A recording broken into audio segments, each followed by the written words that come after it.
And we're missing a couple other committee members.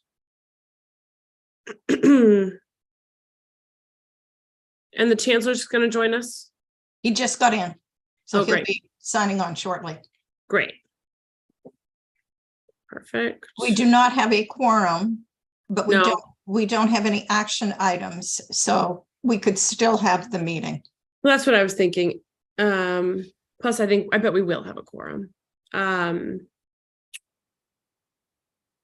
Great. And I see Trustee Dobson is here. Glad you're here with us as well. And of course, Trustee Alexander is part of the committee, and Chair Riley as well. Let's see. All right. Well, I think we might as well just get started because we have a lot to cover, and we want. My guess is people will be joining us as we get through our day here. We are joined by Peter and Brenna from Huron.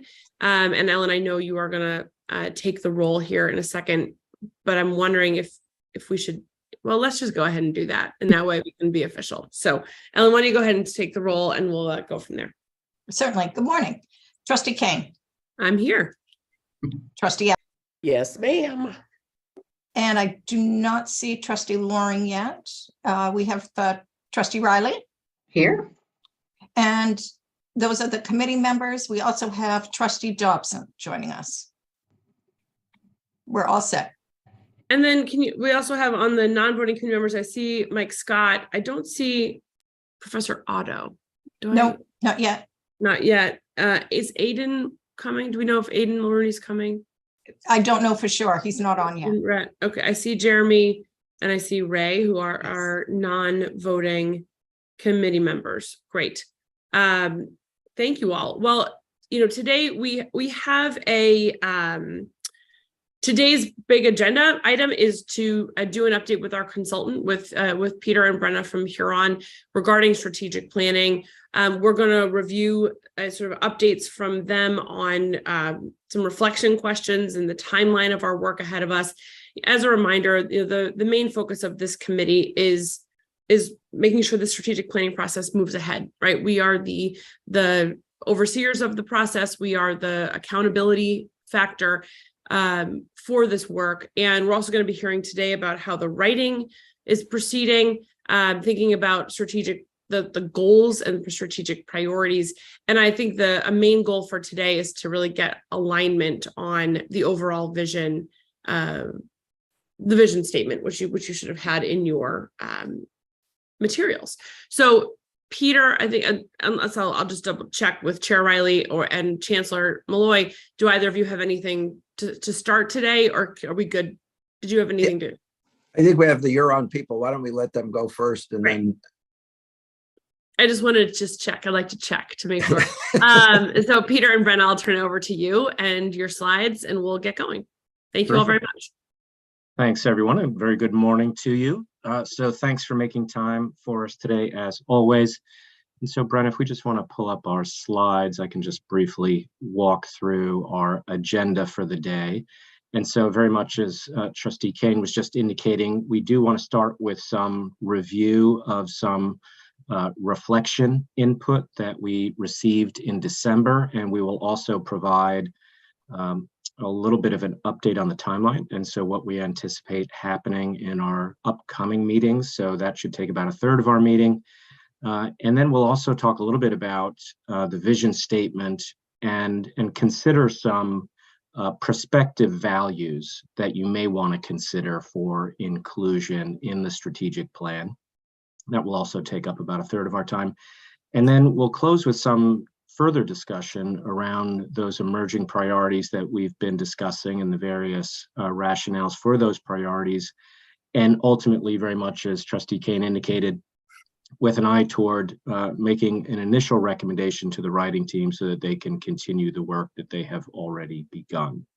So that's our agenda. Brenna's going to get us started. So Brenna, Peter, before we start, I just want to say I have the committee group up here on my screen so I can see all of you. If you do have a question and you are welcome to use the raise hand function here. I'll keep an eye on it. If for some reason you don't get recognized or you think I don't see you, just feel free to speak up. This, as we know, this is a committee that's all about input and engagement. So we want to make sure if you have that, and we will proceed. So I'll be keeping an eye on that to help manage the Q&A. Terrific. Thanks, Brenna. Great. Thanks, Peter.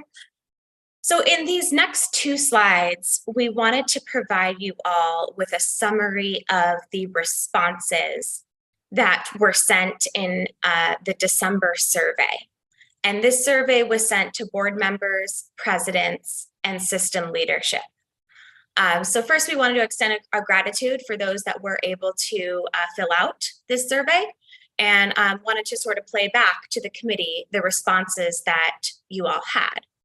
So there were really 2 questions in the survey. The first one is outlined here, and that is, what is the most important thing you have learned during December leadership discussions?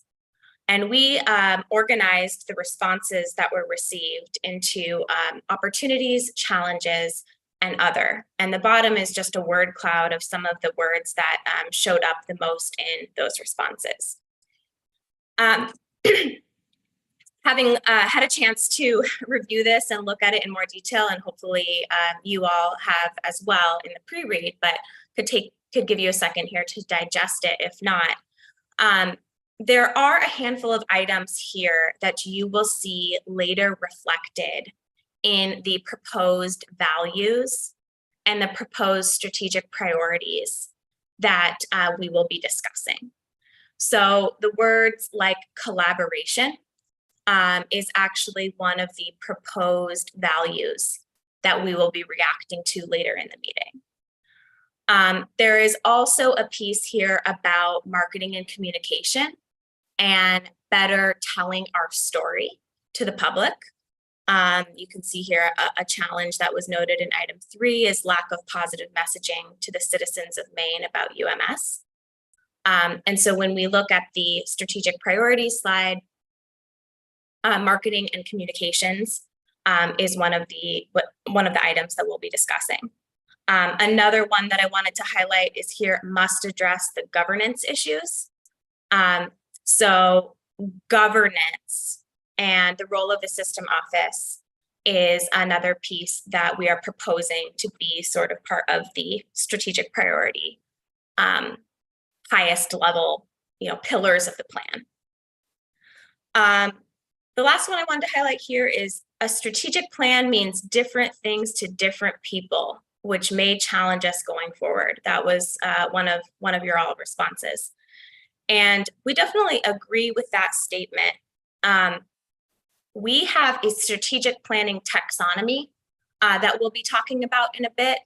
And I think that is a helpful way to anchor the different components of a strategic plan so that it provides somewhat of a, we're all talking the same language. The next question that we asked you all was a question related to future committee work. And so the question was, what questions remain to be answered that should drive the board strategic planning committee's future work? There are a lot of different topics here that we arranged into some different categories related to the planning process itself, related to unified accreditation role of the system office, budget finance, and more of an external focus related to how UMS is positioned with the competitive environment and how we could garner support from governor and legislature. I will highlight the footnote here is that we have some plans to have some conversations with both the chancellor and system leadership and the chair of this committee, of course, Emily and Trish, to figure out how to best position these unanswered questions in the future committee meetings, which we'll look at in the next slide in terms of the timeline of the future committee meetings. I will say that, item number 2 here, how to create a strategic plan that empowers all institutions. The system leadership team has some planned conversations with the President's Council, and I know there are some presidents on the call today, But those will be really important to have similar conversations with the presidents to make sure that, we talked about this notion of each institution seeing themselves in the overall system strategic plan. So those are planned, and I know Chancellor Carolyn, Jeff, and others are going to be the facilitators of those future President's Council meetings.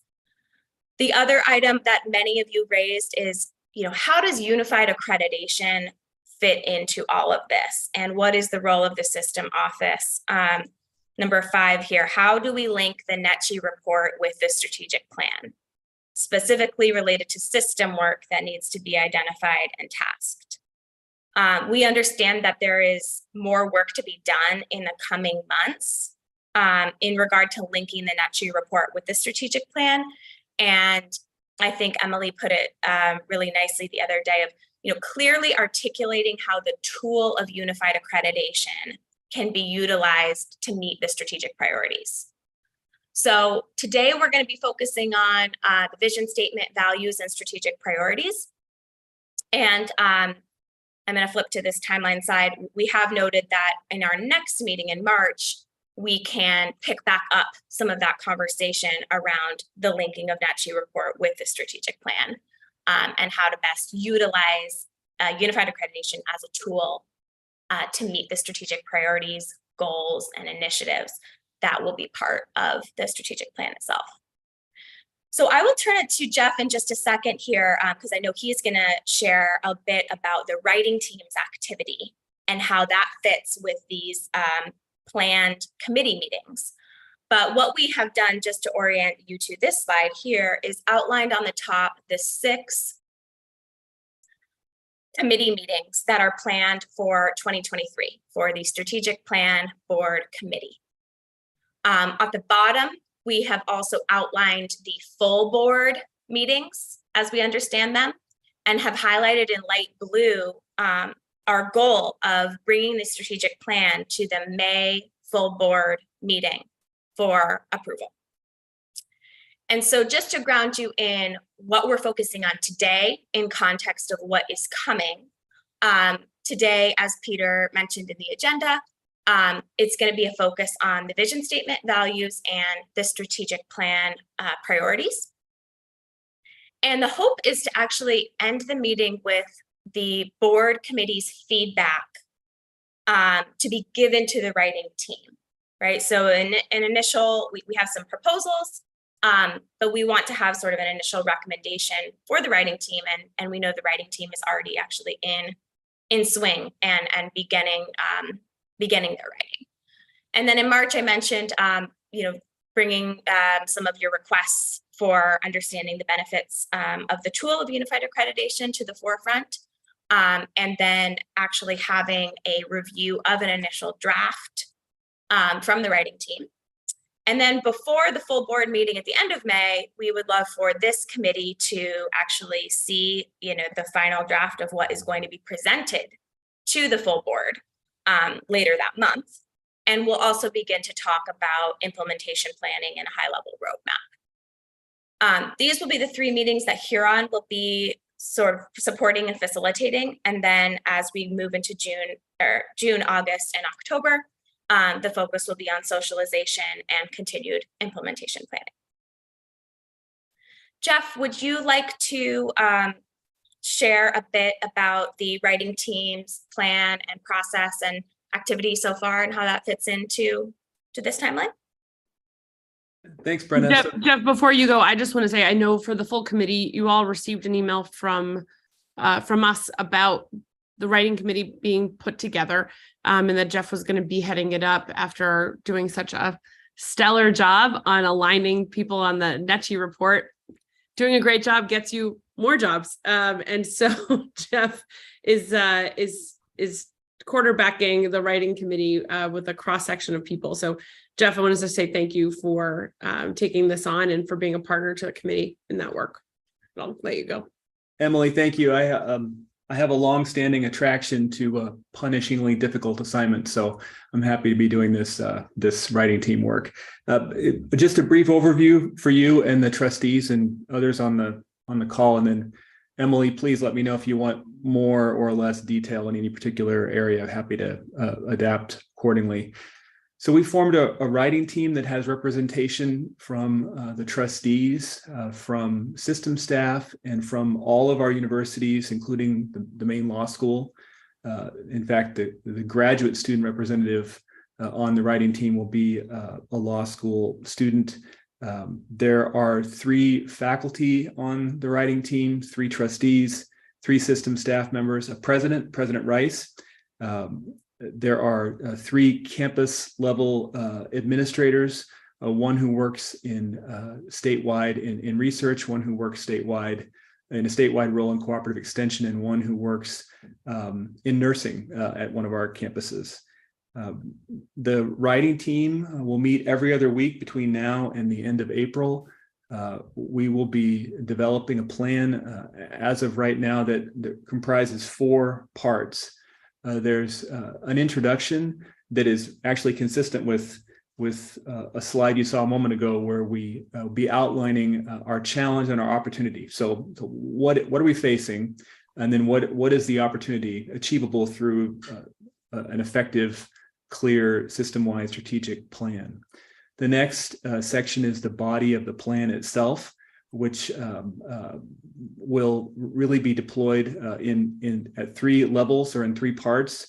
Core commitments, which is what our consultants are calling strategic priorities, but it's the same thing. What are the 5 to 8 or 5 to 9 or 6 to 7 core commitments, core priorities that we will array the rest of the plan around?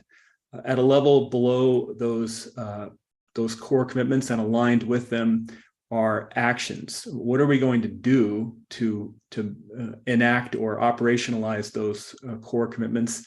And then just below actions are goals. What are the specific, measurable, identifiable tasks, outcomes, achievements we will pursue and assess that show us that the plan that we've developed is functional and is successful? And in areas where we're not making progress, or areas where we need to move into a more concrete approach, how do we then use those assessments of those goals to adapt and move forward appropriately? The presidents, chancellor, and vice presidents are meeting weekly to identify core commitments and to begin discussions about actions and goals. And at the same time, the writing team is meeting every other week and will through the end of April, at least, to begin fleshing out work in those first 3 areas: introduction, where we talk about challenge and priority, body of the plan; the 3rd area, implementation of the plan, and then finally, the 4th part of the plan will be an executive summary that we'll write at the end of the process. The writing team members will all have a chance to identify one of 3 subgroups they want to contribute to. The 3 subgroups are the introduction, the implementation, and the executive summary. And then all of the writing team members will contribute to the actual body of the plan, where we use the core commitments to identify and articulate actions, and then identify and articulate goals. Substance that we're drawing from, importantly, is an array of sources: guidance from the chancellor and the presidents, guidance from this committee and from the trustees as a whole, guidance from the very helpful feedback that our Huron partners have collected over 2 rounds of campus visits, feedback from faculty, students, staff, administrators at all of our universities and the law school over the past year. And then ongoing work and conversation of this committee, ongoing work and conversation of the chancellor and the presidents and others. So we have an ambitious timeline laid out for us for the spring that envisions putting out a first very rough but public draft of a plan by the end of February, and a second public draft of the plan in the first week of April, with a period following each of those drafts, a relatively defined time frame when we will be assertively seeking, asking for, and then incorporating feedback from campus constituents all across our universities and law school to improve draft 1 leading into draft 2 and draft 2 leading into the proposed final version. The Chancellor and Presidents, and of course, the board's strategic planning committee will see a proposed final draft in advance of anything else being done with that draft. We will have a system staff member attached to the final text of the plan once approved. And that staff member will work directly with University of Maine Marketing Communications, which is lined up and ready to go to produce the print and digital versions of the final plan, and separately but relatedly the executive summary for that plan on a timeline that would allow the plan, if that is the determination made at that time, to be shared publicly, discussed publicly, released publicly by the May board meeting. We so far are off to a good start, I would say, in the work of the Chancellor and the Presidents and the work of the draft writing team. In terms of communication, Carolyn Dorsey and I are really the liaisons across the writing team out to both the Presidents and the Chancellor and to Trustee Kane and her committee, this committee here.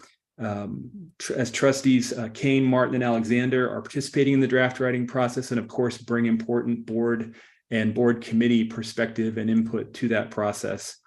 And we envision the Chancellor sharing most likely 3 or 4 system-wide messages about this work over the course of the spring semester, an initial update on where we are in the strategic planning process to be shared with our universities and law school communities next week. A message sharing the first public draft at the end of February, as I mentioned, a message sharing the second public draft at the beginning of April, and then I would guess in coordination with this group and the trustees as a whole, a message sharing and announcing the completed and approved plan, probably in coordination with the May board meeting. The process for sharing messages, the format of the messages will be very similar to what we did for the NECHI process to keep our communities updated, and very similar in method to how we shared drafts of the NECHI self-study along the way, collected feedback on those drafts, and then used that feedback to improve the document for the next time it was shared. And with that, I'd be happy to answer any questions. Good timing, because we've got a hand up, but I wanted to also, because Trustee Alexander is on the writing committee. Trish, before we go to your question, Trustee Alexander, I didn't know if there was anything you wanted to add. I was traveling last Friday and was not at the meeting. You were. Is there anything from your perspective you want to add to what Jeff laid out? No, and the hard work is in front of us because while we've talked about the process and the obvious potential complication with all the fingers in this pie. I mean, we've got the Board of Trustees, we have the presidents, we have the system office, we have the faculty folks. I mean, this is a very, I think we need to have our eyes wide open about the potential issues here. But I think we're all aware of that. We're all experienced bureaucrats in many ways. So I'm looking forward to the work. Excuse me, Jeff has really done a great job of holding the reins so far. So we will see how far we go, but I'm very confident it's going to go well. Thank you. Great, thank you, Trustee Alexander. Trish, Chair Riley. That's fine. I know that Barbara uses bureaucrat as a term of endearment, as do I. Jeff, it's the reality. What can I say? Can you just review the rollout? I'm concerned that we don't get ahead of the board, that the board needs to sign off on a draft plan before it's finalized. And I assume that happens in May. Obviously, we've delegated responsibility to the strategic planning committee, but ultimately it could be that the board will want some changes. And I want to just think through, if we've rolled out a plan in written form and are we putting the board in a tough position if it wants to make any changes, and are we assuring full input from them? Trisha, I don't want to speak for Jeff, and Jeff, I'll let you answer the question too. But I would say, I think it really builds on what Barbara said in my mind, which is we have a lot of work ahead of us in a pretty short period of time. And I think if anything, my goal would be to sort of socialize that to the full board at our meeting in a few weeks, with the understanding that we are looking for feedback, and feedback can't necessarily wait until our next regularly scheduled meeting, right? As we look at drafts, I think one of the things that is incumbent upon all of us, and that includes everybody on this committee and the various stakeholders we represent, is that we're going to be looking for real feedback, but it's going to have a deadline for feedback, right? That it's going to be, because I personally have a philosophy of no surprises unless they are parties or presents. And I think that we want to make sure board members are not surprised. We want to make sure faculty reps are not surprised, right? But we also can't make people read things. So we have to put them in front of them and trust that they do. So I think we should work together to figure out the right pace and sort of flagging of that material with those deadlines in place. I would just, Jeff and I have not coordinated our response to your question. I don't know what he would say. That's what I would say. I think also specifically as we look at the drafts, and I can't suppose what they will be because we haven't written them yet, but there also will likely be things that we may say, you know what, let's really flag this for the ASA committee because it's more in their jurisdiction. So let's specifically flag this for David and the ASA committee, or, you know, Beth and the HR committee. Like, let's make sure we flag it for them specifically to get their eyes on it if they don't have time to prioritize the review. But I don't know. Jeff, I don't know if you want to answer Trisha's question, but Barbara, I also see you have your hand back up. So. To some extent, I share Trisha's concern, and in fact, I've expressed that. Here's the problem. I don't think the issue will be the overall direction of the plan as being controversial after we get through the February process and we get something pretty close to final. But it is entirely natural that the board will see a lot of words and language that they may want to have some tweaks about. And that's, I think, whether that is a reflection of their overall policy, individual view of the plan, or whether it's because they like tweaking and writing and having views of some of these words. Excuse me. So that is a problem, and I don't know how to solve that, but Trish is going to have to hold the reins to the full board about that part of the process. Yeah, and I just want to be sensitive that we speak to, it sounded a little bit like the board will get a final copy and be up or down, and I think we just have to be sensitive, and Emily has identified a process, and be sensitive to that to make sure the board is involved all the way along.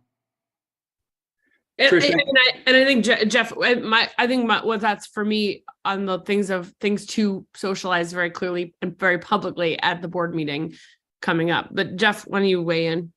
No, Trish, and I'm confident I didn't say that, and I hope I didn't even imply that. So I'm in complete agreement with you and Emily. We're working backward from a hard stop, which is May 1st. By May 1st. We have to have approved final copy of, board reviewed, board approved, chancellor reviewed, chancellor approved text of the final plan to move it forward and have it prepared physically and digitally in time for release for the May board meeting. Working backwards from there to our second shared public draft in the first week of April, there will be a roughly 2-week period, the third and fourth weeks of April, where we will be seeking a full board review, president review, chancellor review, faculty review, all the constituencies that need to see the plan. And there will no doubt be further wordsmithing, editing, additions, deletions, all the way up until May 1. But I have no qualms about saying May 1 is what I need approval from whomever I need approval for by date of, in order to make this go forward for the May board meeting. So that's where we are, and we will build in most likely a 2-week window for full consideration by all groups that need to consider it, and final approval as it needs to be finally approved. To your good point, so that's where we are. That's okay. So Yeah, very We clear. may need to think of a special, Zoom call with the board just to make sure we socialize that approval by May 1st ahead of the May 21st, and we can talk about that. Yeah, and we Thank could, you. again, we can't predict the future, but I think because we don't have enough material yet to do that, but we can, as we get through on the writing committee and thinking about ways we can get that feedback proactively, maybe we do maybe we do a Zoom or, where we can talk it through with people, but we can work on that for sure. I also just want to tag in Peter and Brenna here from best practices and outside experience. If there is anything you have to add to this conversation about getting feedback and buy-in and review. Well, I do think we want to get these calendars aligned, this parallel processing, and we do want to ensure after today's conversation that we have, an appropriately choreographed set of intersections and convergences between the work of this committee and the work of the writing team. And I think Jeff has laid out a very helpful timeline that we can now work toward to that end. So there's still that work to do of ensuring that we've got that alignment, but I think we're now prepared to do that. Because my concern is I see it disaligned, if that's a word. If the board in fact has to approve something May 1st, but our meeting isn't until May 21st, I just want to make sure that we have a process in place to get the full board buy-in before that. Yes, we should definitely look at the specifics of those dates, but I think we would approve it at our regular meeting. I think the goal is to have it done before that, right? Because it has to be in the board materials. Yeah, that's my concern. That's my concern, is that we're going to ask, that would be a fait accompli in which the board's function is a rubber stamp. That we want to avoid. Clearly, there will be engagement throughout the process, but my concern is that by May 1st, Jeff needs everybody's input, and we'll just have to find a way to make the boards more formalized. I think we can do it. It's not a problem. And we'll just find a way to do that. Yeah, I think we can. Yep. I'm optimistic about Yep. that. Yeah, Chancellor? You're muted. What I would say is I know we're concentrating a lot on the final draft, but I think we're going to learn a lot and work a lot of this out in the earlier drafts, just as we did in the NETCHI major report. So I certainly sense the sensitivity around a final document, but I think it's going to be incumbent on us to be communicative on earlier drafts and the earlier work. And I think it will resolve the later issue, although we certainly need to make sure that there's enough time for trustees to see a final draft and to have their input on it. But I want to share that I think Jeff is very good at making sure that there is sharing on an ongoing basis, and I think his plan for drafts speaks to that.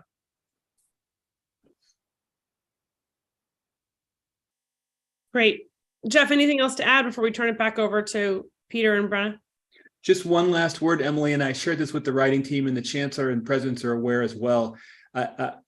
With regard to scale, so unlike, I know this is Chair Riley's favorite term for it, and I've come to like it as well, the door stopper version of the NETCHI report that we share with all the trustees, that, a good strategic plan, and I think Peter could probably speak to this as well. This isn't going to be a several hundred page document. I mean, some very effective strategic plans are 15, 18 pages, 20, 25 pages, but they're typically not 80 and they're never 150. So in terms of what we'll be asking both the campus communities, the presidents, and the board members to digest and respond to, it's a much more concentrated document than what you've seen through our accreditation process. Really important point. Yes, it will not be laborious to carry around with you or too many pages to review, we hope. That's our plan. Okay, Peter, Brenna, I'm going to turn it back over to you.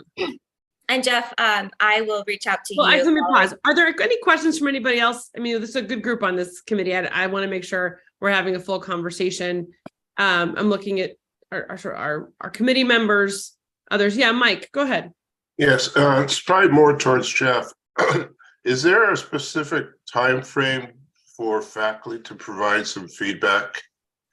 And again, knowing that, faculty schedule, especially going into spring, gets, become pretty busy. But it'd be nice just to be able to see what that time frame and opportunities will be. Mike, by happy coincidence, as you know, I'm in communication with the board, faculty representatives, the Faculty Governance Council co-chairs, and all the faculty senate and assembly presidents. So I'll have a chance to queue up a timeline for that group consistent with what I've described here and share very direct communication. This is when this is coming. This is when we need feedback from you in order for it to be appropriately incorporated in the next draft of the document and so forth. So I look forward to very consistent and clear communication with faculty across all three of those groups. And I'll be relying, of course, on the Senate and Assembly presidents and the Faculty Governance Council members and the board reps to take those communications back to their members on their campuses as well. Okay, thank you. Thanks, Mike. Any other questions about this section from anybody? I think my goal for this is that everybody sees themselves represented in this process from a review and input perspective. And I think we've done a good job, not just with the makeup of this committee, but with the makeup of the writing committee. And again, it's gonna be something everybody has to choose to engage in the coming months, right? And that's going to be, I think, the message that I'm going to be drumming, which is like, but we want the engagement, right? We want the feedback, but it does need to come in a timely way. And I think the other thing we're doing with this timeline is avoiding the summer, which I know is also a harder time to get feedback from people because of schedules. And so even though it is sort of adding on, this is a time when we know we can hopefully get people's attention. But all right, and with that, Peter, Brenna, back to you.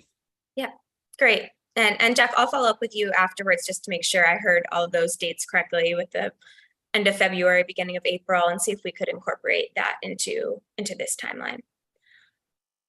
So the next topic that we would love to solicit the board committee's feedback on today is the updated vision statement and the proposed values, which you'll be seeing for the first time. I mentioned a taxonomy or strategic planning components, and this will be an item that we'll also want to sync up with the writing team to just make sure that we're speaking the same language, right? So Jeff mentioned strategic priorities and this notion of commitments. I think that there is not one way to speak to the term around answering kind of the key activities that will help us realize our vision. But if commitments makes the most sense for the University of Maine system, we'll just want to be consistent in all of the material related to the strategic plan. So we can surely update that.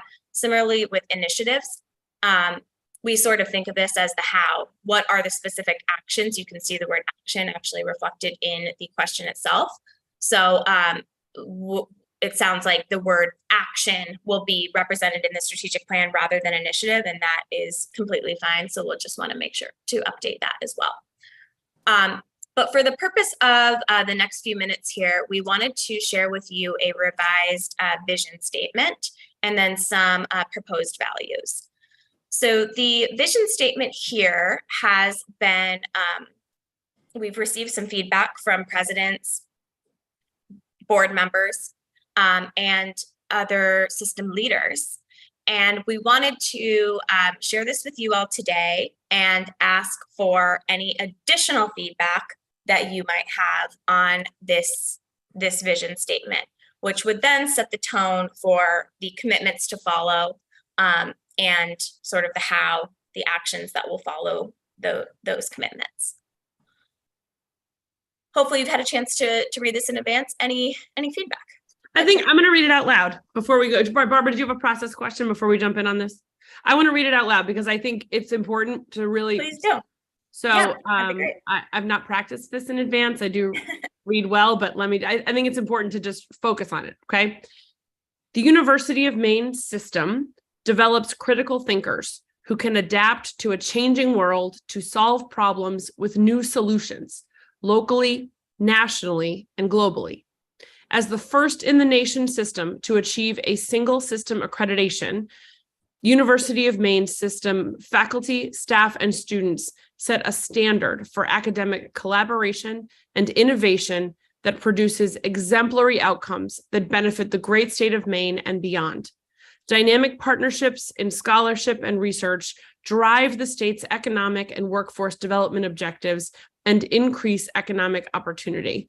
By fostering independent, civic-minded people, the University of Maine system improves the quality of life for all Mainers. Not a bad place to start the conversation, I would say. Barbara, you have your hand up. Let's go to you. I will, I can't see everyone who's also perhaps wanting to speak. You're the only one right now with your hand up. So just okay, well, I'm open to your choosing other people in any order you see fit. Okay, overall, I thought this was really very nicely done. It reflects the fact that it's a system mission statement.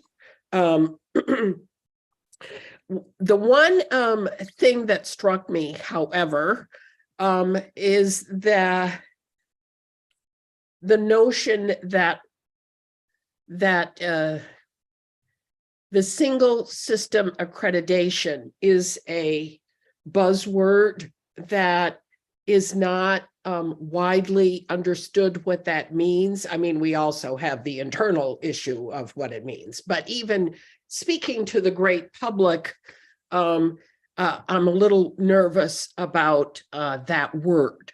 Not nervous about the intent of why you've used that word, however. Is there some way to speak about this as creating a,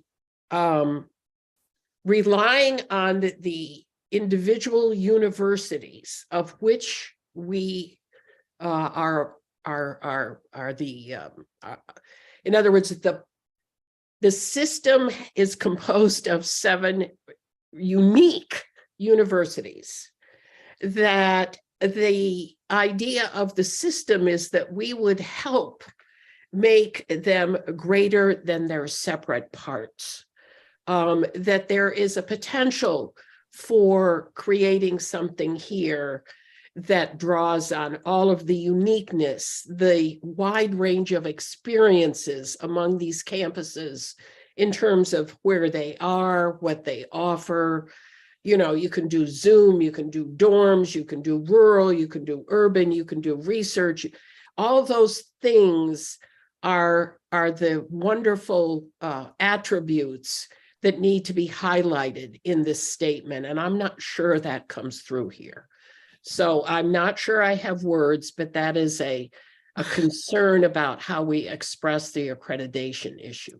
Thank you. Barbara, I will tell you, I was copiously writing down all of your words, and I think you just proved why you're perfect on the writing committee. I will just say that. I think you're just perfect. Chancellor, you have your hand up next. Yes, we use the word to achieve. We actually were the first to convert to that. And so I want to do a little work on whether how we say that, but I think it could be a convert or to accept or to something else. But there are systems, as I understand it, that have similar structures, but they were established that way as opposed to having changed to that way. And I think that actually ties into the prior comments that were just made, that we need to explain it a little bit more, and take pride in each of our universities. That's great. Thank you, Chancellor. I'm going to go to Jeremy and then to President Freeney Money. I will also say, for me, looking at the as in that sentence, as the first in the nation, blah, blah, blah, I think University of Maine system, we may want to add the term campuses, faculty, staff, and students, so that I think, Barbara, I'm hearing you acknowledge we need to do a better job of acknowledging the campuses. Jeremy, let's go to you, and then President Freeney Monday. Yeah, good morning, everybody. So I also agree that this is a very good first draft. I would just throw out the concept, maybe we should consider adding something about the student experience. a lot of the interactions I have on campus with my customers and with students and whatnot is they're really attracted to Orono because of the student experience. And so this sounds very institutional, the draft, vision statement. It's not bad, but I think it could be warmed up a little bit with something there about student experience. That's great. Thank you so much. And I like the phrase warm it up. President Free-Monday, Joan. Thanks. I agree. This is a great start. Two thoughts. I think in the first sentence, critical thinkers who can adapt to a changing world sounds reactive and a little passive. We want those critical thinkers to be able to lead and shape a changing world, in some form. So I don't have great edits to offer yet right here, but adapt just sounds a little too reactive.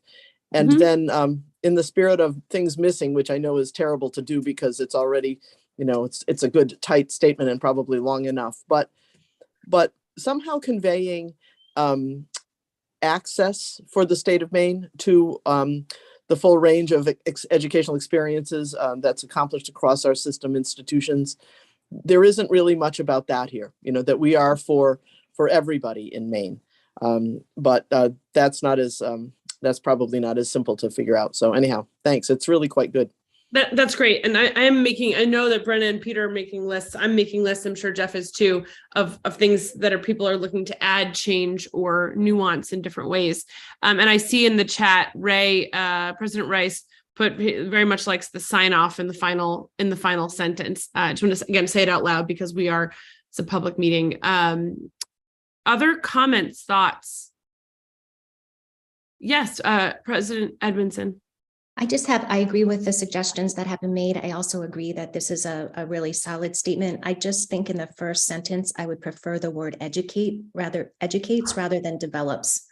To me, develops feels like a film process or something like that. And again, I think the idea of educate conveys something that's more active and engaged and aligned with our mission. Great. Thank you.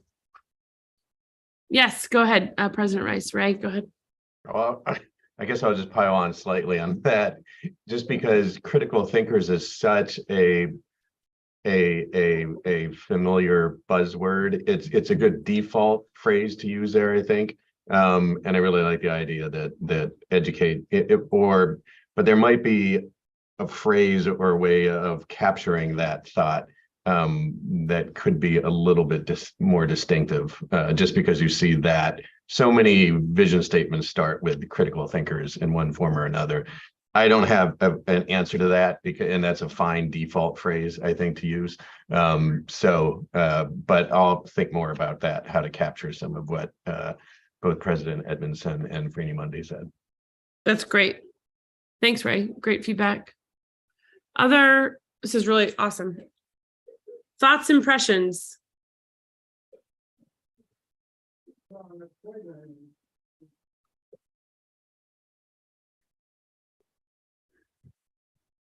I think we really thought that, there we go. I see Chair Riley and Trish, and then we'll go to Mike, Professor Scott. I would, not to pile it on, but I would support strongly Barbara's notion of somehow getting at the unique universities working as a whole. And I'm not sure candidly that we need to talk about accreditation. It's too in the weeds. Without that phrase, we define it. University of Maine faculty, staff, students set a standard for collaboration and innovation. I mean, it seems to me we define it without using the phrase. It's too bureaucratic. That's the buzzword of the day, is bureaucratic, I think. Mike, go ahead. Yes, I just want to support both Trustee Alexander and Trustees Riley about somehow establishing that the uniqueness of the campuses help to build a strategic vision. And it somehow needs to be embellished in this. Great. I like the word embellished. That's a good describer. Okay. Great. Great. Other perspectives?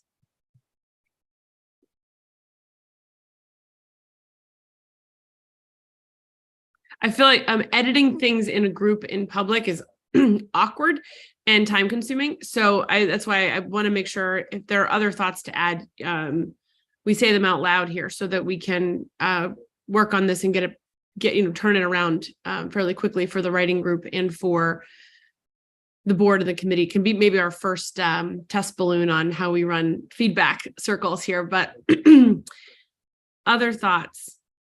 I don't want to call people out, but I'm just looking at you to see if you have interested faces maybe to weigh in.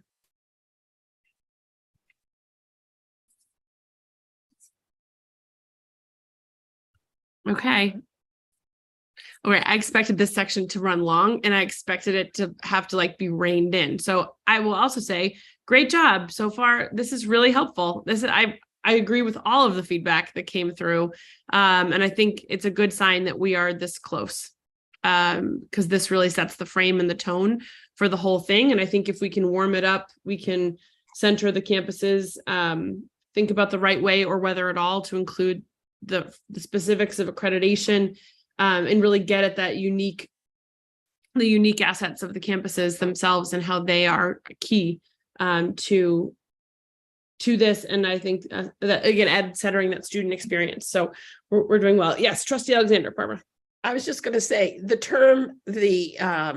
accreditation issue is a tool that I think the plan will see a lot of in the implementation language. Mm-hmm. But that's a word that I tend to agree is a bit too technical for a vision statement, but the writing group can play around with that because the idea of it is that there's some systemness here that needs to be the focus of this plan. Mm-hmm.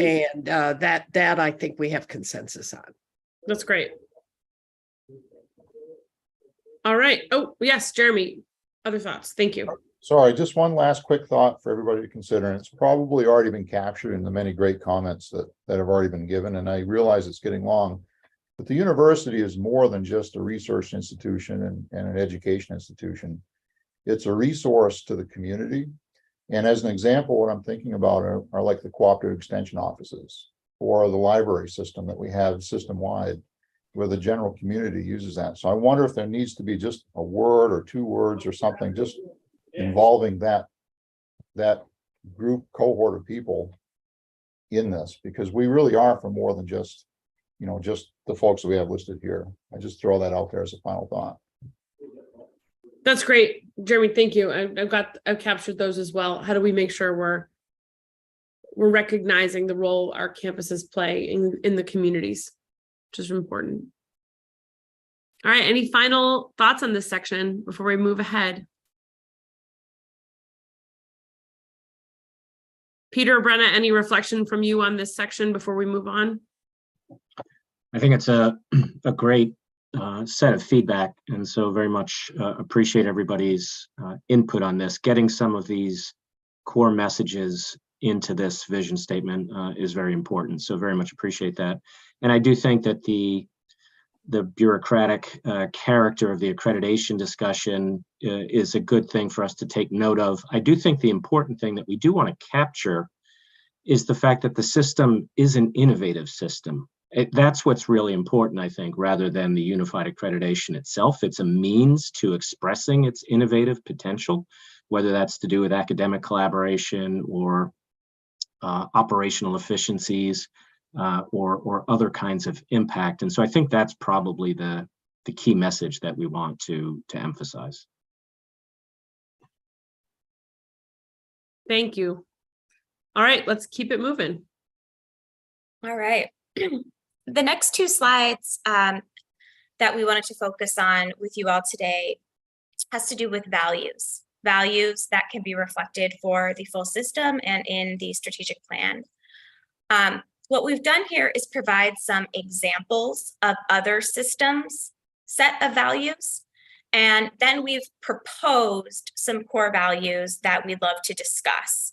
And it's a proposal based on inputs that were done in leadership discussions around words to describe the future of the University of Maine system and the guiding principles for the strategic planning process that we came up with together at the beginning of 2022. So just quickly to go through the values, and there's there's really three uses of values, or three ways to think about values, that I would like to also put on the table as we're going through this. One is the values themselves. And I think it's in our first conversation, it'll be great to hear your reaction to the proposed values and what's missing in terms of the word themselves. The second is the way in which the values come together from a language and a communications perspective. So that stands out pretty loud and clear here as we're looking at examples, right? If we look at the City Universities of New York, we can see a very clear outline of the way in which they articulate their values. It's the value itself, the word, and then a description of how it comes across. The CSU system, it kind of looks like a blob, right? It's hard to really distinguish what they're focused on. And even though the words might be really great, the way in which it's constructed is a little bit confusing. So we have the name of the value itself, the way in which it sort of is displayed, whether on a website or in print, the way it comes together. And then third, and I would argue this might be the most important, it's really in the implementation of the values. You know, it's one thing to have just a list of values that is never referred to. It's another thing to actually have values that shape culture, shape decision-making, and shape the way in which stakeholders engage. So the one system that I would like to point out that seems to be doing this pretty well is actually the University of Tennessee system. And I'm actually going to put a quote in the chat, and this is how they talk about their values.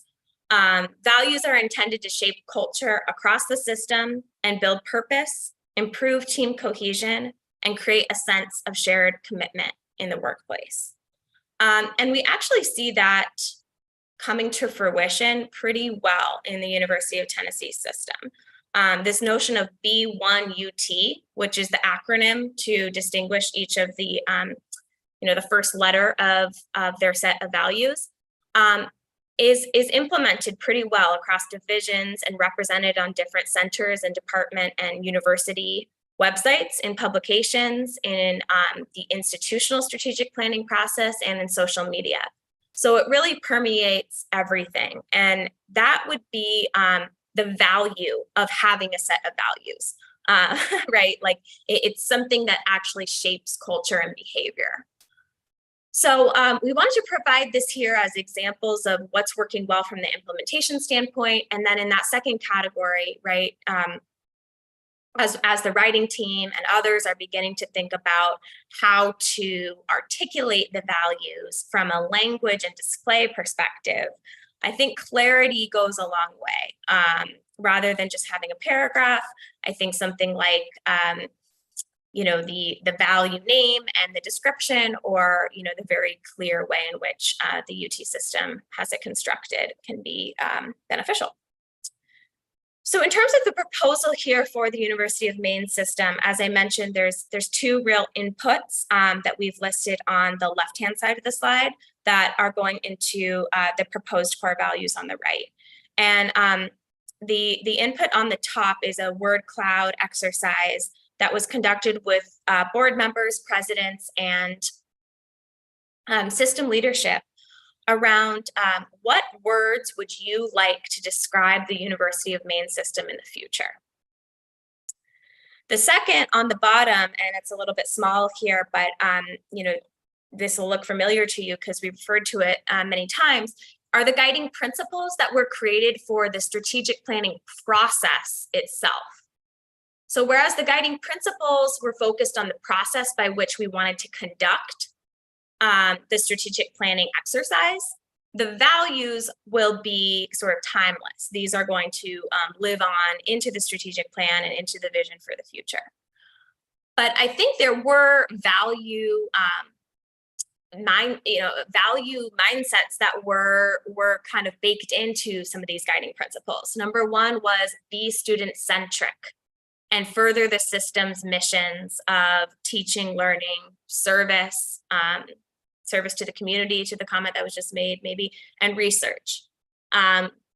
the second one was actually express values of sustainability, quality, affordability, relevance, diversity, equity, inclusion in all we do. And then there were other guiding principles where we focused on this term collaboration. And at the very beginning of the meeting, we also saw that in a lot of feedback that we want this, not only the process to be collaborative, but we want collaboration and innovation to be part of the system's future. So I would love to hear some reactions to the blue box here on the right in terms of proposed core values, maybe highlighting any that really, think absolutely should be a part of this, or any that are missing. I would flag up front. I think that we need to find the right way in place to have diversity, equity, and inclusion reflected.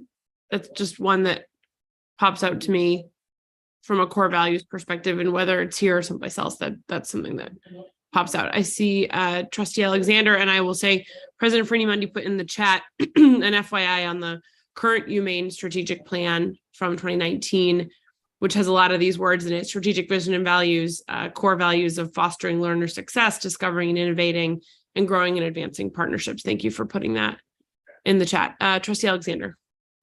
How do we get our obligation to be more efficient and effective in achieving our strategic plan and core values? So a lot of these things are really cool ideas, but our main problem here is making some, I think, implementing some system-wide reforms and collaborative efforts that are designed to be more efficient and effective in delivering on our promises to the students. And that's not here. I think that could go a little bit with sustainability as a value. Trustee Alex, no, do you disagree? Oh, you're on mute. I view sustainability in the current political world as talking about environment and climate change, to be blunt. So the efficient and effective issue is not captured in any of these words, except if you wanted to talk about accountability, and that's pretty stretching it from my perspective. Well, and that in and of itself maybe is an argument for us to make sure we clarify what kind of sustainability we're talking about, right? Because I think you're right, that word does take on different meanings. Jeremy, and then Ray. So real quick, maybe one single word that would be succinct that can capture some of these ideas would be the word welcoming.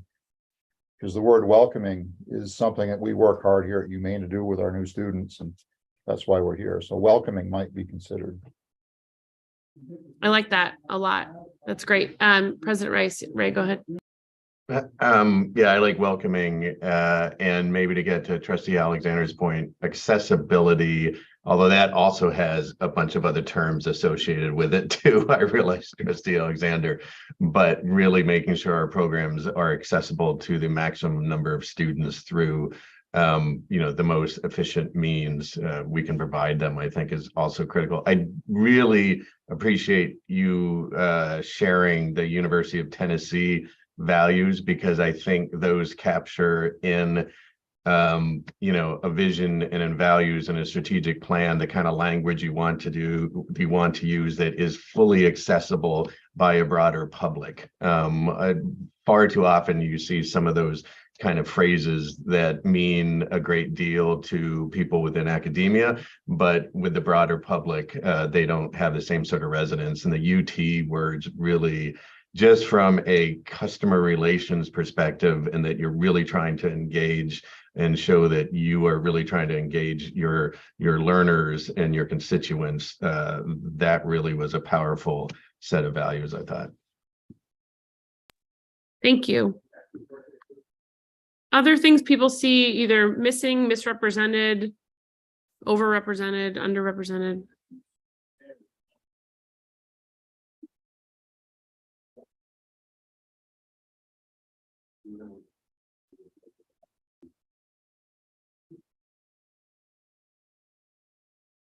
Brenna, what other feedback are you looking for from us, Brenna and Peter, on this slide? I would say that we wanted to raise this as a possible item for inclusion, but it's a question.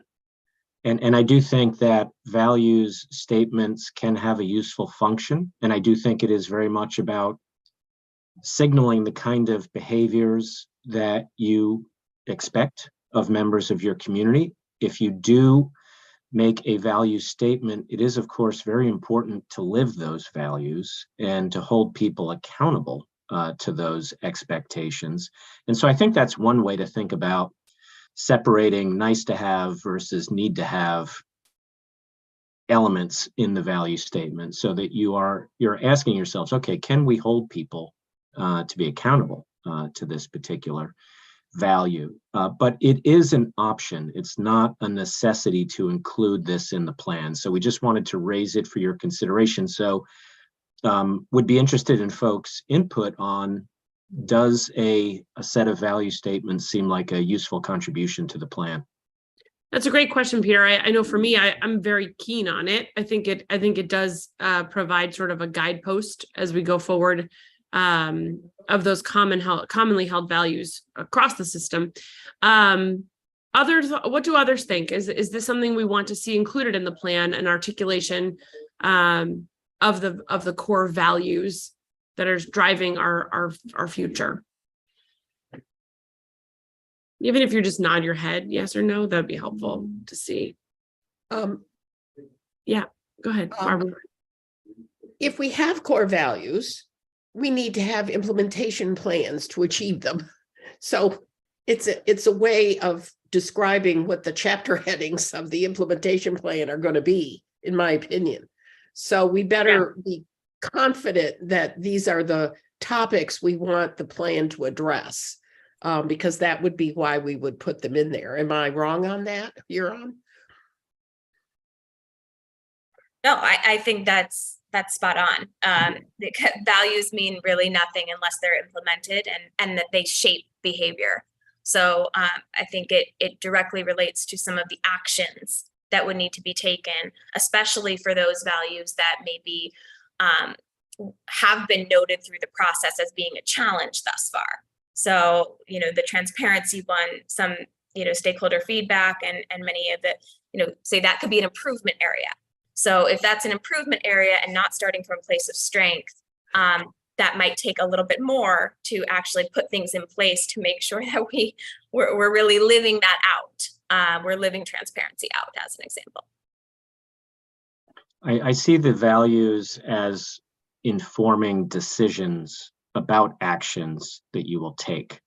So I don't see the values as necessarily being the subject of implementation themselves. It's an outcome of effective implementation of the actions that you've identified, informed by the values you've expressed in order to advance the aims of those core commitments that Jeff identified earlier.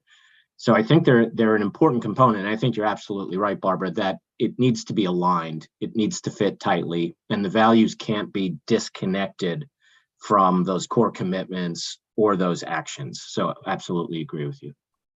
That's great. Let's go Chair Riley, Trish, and then Mike. Thanks. I think that Peter's point there makes it all the more important to put in something about affordability, efficiency, effectiveness. That has to drive us as a public institution, affordability both for our students and for the state. Thank you. That's great. Mike. Yes, I'm looking at these values and I'm not quite sure sustainability. It seems like it's an odd value out from the others. Maybe someone could comment to that. Brenna, do you want to talk about sort of where that word came from? And sure, yeah, and I agree that it has earlier comment about it means different things. It could things. mean two different things, and I actually think it's been used in two different ways in actually maybe even the vision statement itself or some of the guiding principles that we set early on. But the definition around sustainability as it relates to the environment relates to one of the strategic priorities or commitments that many leaders have discussed and that a lot of stakeholder feedback has risen to the top as, you know, potential key priority for the University of Maine system going forward. So that is something that I think we're hoping to turn to in the next conversation here as to whether or not that should be one of the core commitments of the strategic plan moving forward. I do think we've used the word sustainable, like to, you know, some of the operational excellence pieces leading to a sustainable system as it relates to efficiency and effectiveness. So we've used the word in both ways, but I agree that we should be more, you know, be clear in which of the two that we're talking about, and whether or not we want to include sustainability as it relates to the environment is a conversation that we're hoping to have just now. Thank you. That's great. And I think that's an important clarification, because they really do have much, to Barbara's points about sort of if these are setting the frame for a lot of our next conversations.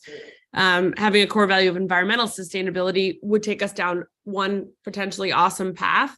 Financial sustainability is a different thing, that is a different kind of value. They don't have to be unrelated, but they do have to be clearly defined as we think about where they live in this plan. Yep. Great. Go ahead, Peter. Sorry, Trish. I was just going to say, sorry, Emily. I think that we want to avoid ambiguous language. And I think to Ray's comment about the Tennessee values, we want to be as plain English as we can so that our intentions are clear. So I appreciate, Mike, your comment about sustainability being a bit of an outlier in that list. Sorry, Emily. No, that's fine. Oh, I actually raised my own hand. Look at that. Whoops. There we go. Okay. Other thoughts on this? I think it sounds like where we're headed in this, I know where we're headed in this is going to take us to the next level. So any other comments on core values before we move ahead? Okay, let's keep moving. All right. Well, so I'll pick up from here. And so we just have 18 minutes or so. So I'm going to move a little bit briskly through the material, which I suspect you're all pretty familiar with, and so we can get to some further discussion. But if we can just go back to the taxonomy just for a moment, Brenna, I did just want to note, as I just wanted to underscore Brenna's earlier point. So we view this as a generic taxonomy. And so I appreciate Jeff sharing earlier, you know, the language around core commitments in lieu of priorities, and the language around actions in lieu of what we are calling initiatives, and also his reference to goals and measures, and you see measures here. So again, what's important about this taxonomy are the concepts, and that these elements either be intentionally included or excluded. The precise language should always be local to whatever system or institution is making decisions about that. So absolutely, please do take advantage of using the language you feel most appropriate. So thanks, Brenna. So we did just want to keep in our minds, as we think about all of the various priorities that have been identified thus far, prospective priorities that could find their way into the final plan, we do need to be thinking about how we are evaluating the relative importance of those priorities. And so we have previously shared some various screens that we might use to evaluate the impact and utility of certain priorities. And so we've talked about alignment with the system's strengths. We've talked about the impact on students, faculty, staff, and other stakeholders across the state of Maine. We've talked about positive financial impact as being an important criterion for thinking about the relative importance of certain ideas. And we've also talked about, you know, the impact on other diverse stakeholders, employers in the community, et cetera, et cetera. In addition to those, which have been previously considered by the Strategic Planning Working Group back in the spring, there may be other things to consider as well. And so do we see, you know, a particular priority or initiative as being responsive to important trends across higher education? Those are all things that we might regard as areas of prospective alignment with positive forces that can create momentum for the plan. But there are also some other factors that we should consider that might be counterforces, that things we have to work against. So for example, is there a lot of competition in a particular domain that would make it difficult for this system to really do something differentiated in a particular category? Or are there internal barriers of one kind or another, whether those are administrative, technological, financial, et cetera, that might make it difficult for the system to succeed in executing against a certain priority? Or are the investment requirements so significant that it wouldn't be possible to adequately fund the priority or the initiatives associated with it in order to be successful? And are there other kinds of operational roadblocks, transformations that would be required in order to pull it off? And are those too onerous to be achieved within the timeline of the planning horizon? And then are there risks, right? Every decision you make is going to have an opportunity cost. There's something else that you're not going to be able to do. And so are you willing to tolerate the risks associated with a particular action in order to attempt to yield the benefits? So this is not a comprehensive or exhaustive list of the various criteria you might want to keep in mind as you consider the relative importance of various priorities.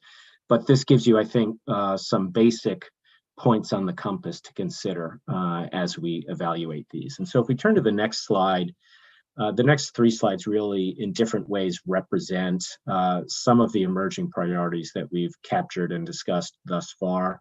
So I won't read all of these, but we see some familiar phrases around access and affordability, around research impact, around people, campus, climate, and culture of excellence, and so forth. And what's been important through our prior conversations is thinking about the intersection of these priorities. And so what we have looked at previously, if we turn to the next slide, is one way of imagining a kind of intersection for these priorities. And so we've used this sort of mock-up Parthenon structure as one way of envisioning that intersection. And so what we see are a series of vertical pillars that represent what Jeff was earlier describing as core commitments, and each of these being essentially a discrete and distinct area of action separate from some of the others. And then we also identified some horizontal priorities that you see here in gray, things like academic collaboration, governance, and so forth. And those really being infused across those vertical priorities. So this is one way of conceiving that intersection, is by no means the only paradigm for doing so.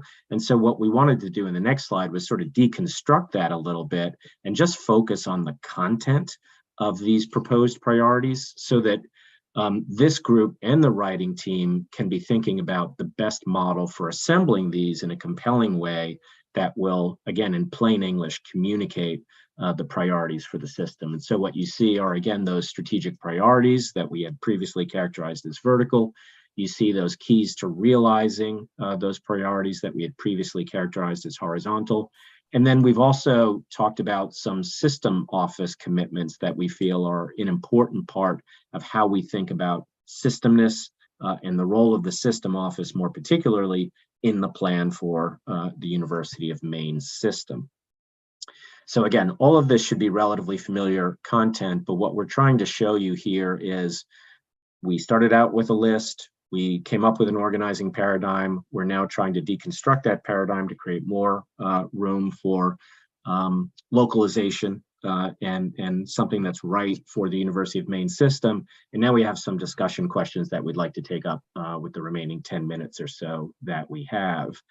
And so given, as Jeff indicated, that the writing process is about to begin in earnest, we welcome any feedback from this group on these strategic priorities before they get to that work. So are there any priorities here that you feel need to be more highly emphasized or perhaps in some ways diminished or reduced in focus? Barbara. Barbara, go ahead. I remember having this question early on when I joined the board and saw some of the discussion points that you're raising here. And I haven't engaged in any formal discussion about this issue so far. So let me start. With regard to the environmental sustainability and climate change, is it your impression that this was a suggestion about what should drive the development of the educational experience, the courses, the overall majors, the institutes, or is this having to do with the footprint of the university system itself on the environment? So all of these priorities have been surfaced through extensive dialogue with stakeholders internal and external to the university system, and very much informed by our visit to each university campus in the fall and spring of this past year. I think the intention here for signaling this particular area of academic and research activity is that this is an area that enables the Maine system to be distinctive. So this is a particular kind of high value contribution that the University of Maine system can make, drawing on its natural resources, its intellectual assets, its university resources, in order to continue to do something that other public systems are not as well equipped to undertake. Because if that's the case, and that makes sense to me, that was the underlying motivation with a lot of why this is popping up here. And that would suggest to me that this plan's action would have to develop programs in a different way, or provide more opportunities for system-wide implementation of these programs. And I'm just not sure if the strategic plan would be able to do that very well. I mean, that's like saying, we know what kind of, we want to develop new courses, we want to develop new approaches, or is this just advertising the fact that we live in Maine and we have these incredible opportunities and we have current programs that address these very issues, which we do. So I'm just not sure what we do with this in terms of a strategic plan approach is my problem here. Let's go, Mike. Let's go to you next. Thank you, Barbara. And we'll come back to that question as well. Yes, I'm not sure if it's in the same vein, but academic collaborations can be both a good thing and a bad thing. And I think you need to recognize that sometimes academic collaborations can drive people to a certain outcome, which doesn't necessarily mean that you're having academic strengths. And sometimes academic programs aren't situated for a collaborative environment. So the question is academic collaboration driving the need for efficiencies across the system, or is it for strengthening academic programs? So I do look at academic collaborations. I think it's a good thing, but can also not necessarily turn out that way. And I just think at some point, if this is a key to realizing the priorities, then you may be driving the academy towards a certain result, which may not be what we want. Mike, can I just clarify a couple things from you? What I heard from you is sort of looking for clarification on, is it about efficiency or is it about educational excellence and impact? And what I'm hearing from you is that I think what you just said is that you want us to say, well, you want it to say more than just academic collaboration to ensure that it's about educational impact. Is that? Well, it's underneath the priority, the key to realizing priorities. Mm-hmm.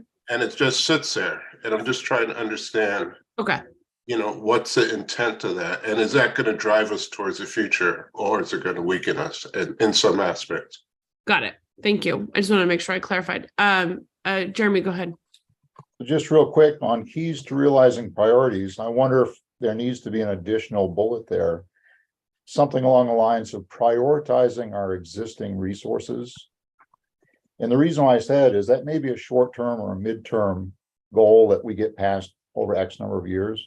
But in the next little bit of time, as the campuses struggle in our budget crisis that we're in, that's something we're naturally going to have to do. And it would be nice to have that support the strategic priorities moving forward. So something for consideration I throw out there.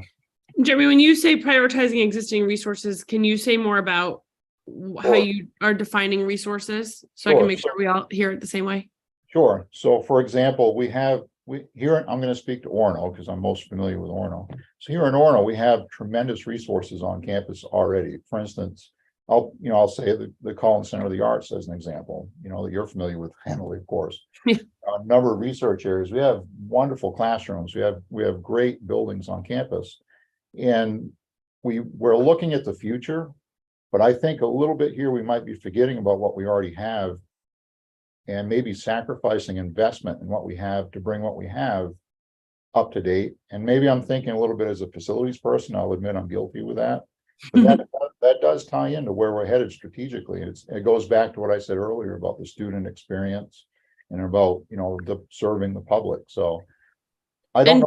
Yeah, I was gonna. Can I ask a question? So I think I'm here. I heard the one I wanted to ask because you had said prioritizing existing resources, and I was trying to define that. It sounds like you're also talking about existing individual campus assets. Is what I assets. Whatever that asset might be to other campuses, I'm probably familiar, but we have a tremendous set of assets, at least here in Orono, physical, and we also have human assets too. And so I just think that might be a key to realizing the priorities is to prioritize what we already have and put investment into that. It also loops back to our very first slide that we reviewed around talking about adding in the element of what makes our campuses unique. So it's very consistent with that. Thank you. Trish, go ahead. I just want to raise a question. I don't want us to lose in our priorities that are so concrete the wonderful vision statement about the role of higher education in educating an informed and engaged citizenry to improve the quality of life. I think it's so fundamentally important and so foundational to what higher education must be. And I'm fearful that we lose it when we get into the weeds of strategic priorities. I'm not sure how to address it, but I raise it as a question. Great. I think that's a good challenge to make sure we keep in mind. Peter, we have 3 minutes left. We do have 3 minutes left, and we have got 3 questions that we can't possibly address in 3 minutes. And so, I do think that this theme of representing— Can you put the questions back up, actually? Sure. Can you just move those forward? Sure. And I was just going to turn to question 2 is really 2 questions, which is why I said we had 3 remaining. But I'm going to turn to what we have numbered as question 3 here, because we have talked about this a fair bit, and I do think it needs to be more fully reflected in some of the materials that we've been looking at today. And so welcome any final input, particularly as the writing team sets out to begin its work. How do we demonstrate that we, as I think the chancellor put it earlier, take pride in each of the universities and the law school across the system and in their contribution to the state, and understand and recognize and value the differences among them? How do we ensure that we are messaging that in the context of this plan, whether with respect to the vision statement or those priority areas of prospective focus?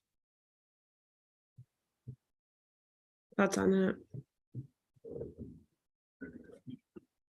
Let me ask a logistics question because we do have 2 minutes left. Would the committee be interested if we sent these questions out to you in an email to reply and send us any additional thoughts by the end of the week? Because I think these are important questions and this conversation has been really good. And I want to make sure we don't miss them because people will probably have things to jump to at 9:30. Would that be of interest? You can nod your head or put thumbs up or whatever you want.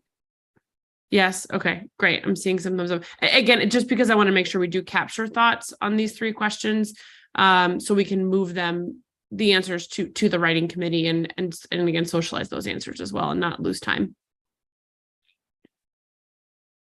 We will do that.